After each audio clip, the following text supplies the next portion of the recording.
vidéo, je voulais te parler de comment gérer, de comment diminuer drastiquement tes dépenses excessives.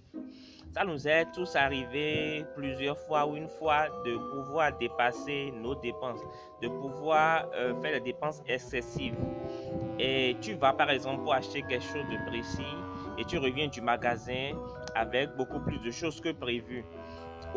Et c'est ce qu'on appelle poliment des dépenses stupides ou des dépenses impulsives. D'accord? C'est tout simplement des dépenses excessives. Un autre exemple, c'est que tu dois par exemple acheter une télé et tu t'es fixé un budget de 500 €. Mais tu vas à la boutique et tu te rends compte que il y a une télé slim plaquée or qui coûte 1000 €.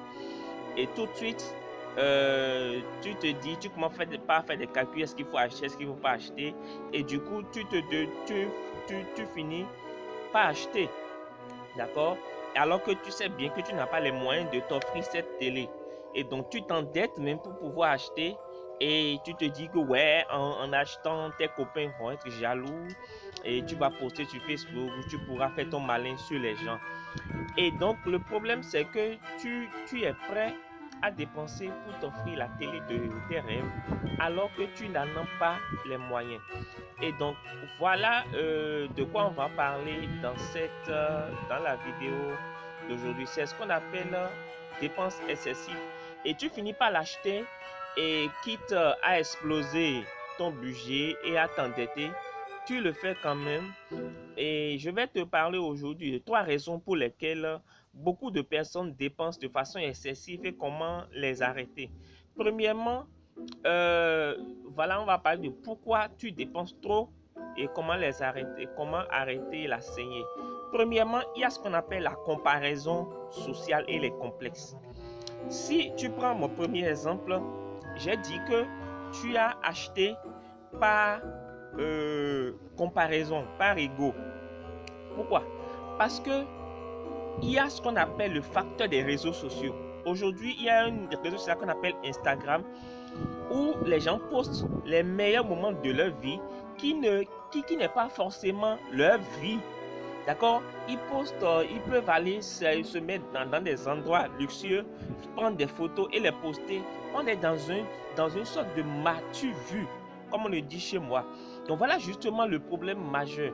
Les réseaux sociaux sont devenus, et Facebook aussi, sont devenus une vitrine globale où chacun expose ses possessions afin d'épater les autres, afin de montrer aux autres qu'ils sont. Et les photos, que les photos soient vraies ou fausses, moi je le vois plein. Quand tu prends par exemple quelqu'un qui joue au riche, c'est pas forcément qu'il est riche, c'est juste, voilà, il veut jouer au riche. D'accord? Et les gens vont par exemple prendre des photos, etc. sur des yachts, les gens louent des maisons simplement à cause des bêtises comme ça. Donc, les photos, qu'elles soient vraies ou fausses, au final, tu passes ton temps à pouvoir montrer aux gens sur les différentes plateformes. Consciemment ou inconsciemment, tu cherches à les influencer par ton comportement. Et donc, je parie par exemple, si tu ouvres aujourd'hui ton compte Instagram ou Facebook, 3 quarts des images qui sont dedans correspondent à des images où tu exhibes ton matériel, tes enfants, tes fringues, tes bijoux, etc., des photos à l'avance. Du coup, quand tu vois ça chez quelqu'un, tu deviens frustré, tu deviens envieux. Et donc, tu veux ta part, tu veux montrer aux gens aussi que toi, tu es quelque chose. Donc, pour avoir ce que tu veux, pour exhiber ce que tu veux, tu es prêt à faire des dépenses excessives coûte que coûte. Et donc, il y a une sorte de comparaison. Il y a une sorte de comparaison qui est tout à fait humaine, mais qui peut être excessive, qui peut tuer tes finances à certains moments. Et donc, cette frustration de voir l'autre avoir ce que tu as, alors que toi, tu n'as pas, peut t'amener à pouvoir faire des dépenses excessives et pouvoir te retrouver dans le rouge et quitte à vraiment te ruiner, quoi. Donc, c'est la première raison. La deuxième raison, ce sont les opportunités irrésistibles ou les offres irrésistibles. Dans mon exemple précédent, j'ai aussi dit qu'ils ont baissé les prix. C'est une technique marketing que les grandes entreprises, que les grandes firmes utilisent pour pouvoir amener les gens à s'endetter. C'est ce qu'on appelle les réductions ou les soldes. Les grands magasins ont étudié cette technique pour pouvoir te faire craquer. Et donc, à coup de grandes promotions, de prix barrés, d'offres irrésistibles et tout, toi, tu tombes dans ce piège-là. Il y a par exemple ce qu'on appelle le Black Friday, où les prix des produits ou des services sont drastiquement diminués. Et les gens se mettent à acheter même des trucs dont ils n'ont pas besoin juste parce que c'est en promo. Résultat, c'est que cette soi-disant promo t'amène à faire sortir plus d'argent au lieu d'en économiser. C'est-à-dire que cette promotion te coûte plus d'argent au lieu que tu économises de l'argent, car tu vas dépenser bien plus que prévu pour pouvoir faire des dépenses inutiles. Donc, juste parce que les choses sont en promotion, tu achètes, tu achètes. Alors, avant d'acheter quelque chose, respire un bon coup. Demande-toi si tu as vraiment besoin de ça. Pose-toi la question de savoir est-ce que tu as les moyens d'acheter 5 fois la chose.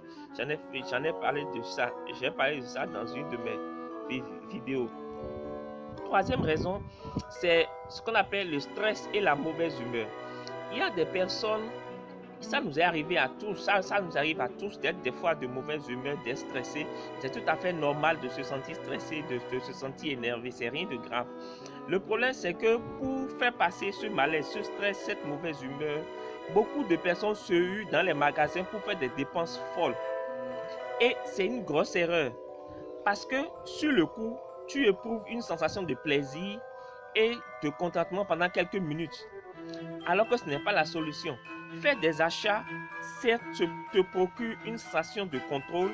On se sent au pouvoir de notre vie. On se sent vraiment au top en dépensant et on a un certain soulagement. Voilà pourquoi les pires achats, que tu fais le jour où tu es déprimé, les pires achats sont les achats que tu fais le jour où tu es déprimé. Et c'est une illusion de bien-être. Le problème, c'est que ton portefeuille, lui, il ne sentira pas ce bonheur pendant que tu es en train d'acheter. Une fois que tu auras fini d'acheter toutes tes conneries, tu pourras maintenant, ton portefeuille va le sentir mal. Et donc, pour éviter, le mieux, c'est de trouver des activités qui te détendent quand tu es heureux. Moi, par exemple, quand je suis un peu soucieux, quand je suis énervé, quand je suis en colère et tout, ce que je fais généralement, c'est d'écouter de la bonne musique, c'est d'écouter un bon slow, une bonne musique, du coupé décalé. J'adore les chansons de coupé décalé, donc c'est d'écouter une bonne chanson. Et puis, ça finit par me passer ou du gospel. Tout. En fait, trouve-toi ou de passer du temps avec ma femme, avec ma famille et tout. Et trouve-toi des activités qui te rendent heureux. N'essaie pas d'aller faire des achats, d'aller faire du shopping pour pouvoir calmer ta colère. Ça ne marche pas. Ce n'est pas une technique qui marche en fait. C'est une technique des losers.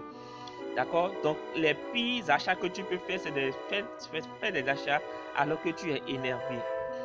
D'accord? Et de cette façon, quand tu vas trouver des activités qui te rendent heureux, tu pourras mieux progresser, tu pourras être beaucoup plus heureux. En tout cas, si tu aimerais aller loin, j'ai fait une formation sur comment épargner sans douleur. Donc, c'est une des techniques que j'enseigne dans la formation et j'ai préparé 100 méthodes, 100 techniques pour pouvoir épargner sans douleur et épargner pour pouvoir investir. Donc, si tu veux aller plus loin et que toi aussi tu veux prendre le contrôle de tes dépenses et maîtriser ton budget, je t'invite à cliquer sur le lien en dessous de la vidéo et moi je te donne rendez-vous dans la formation.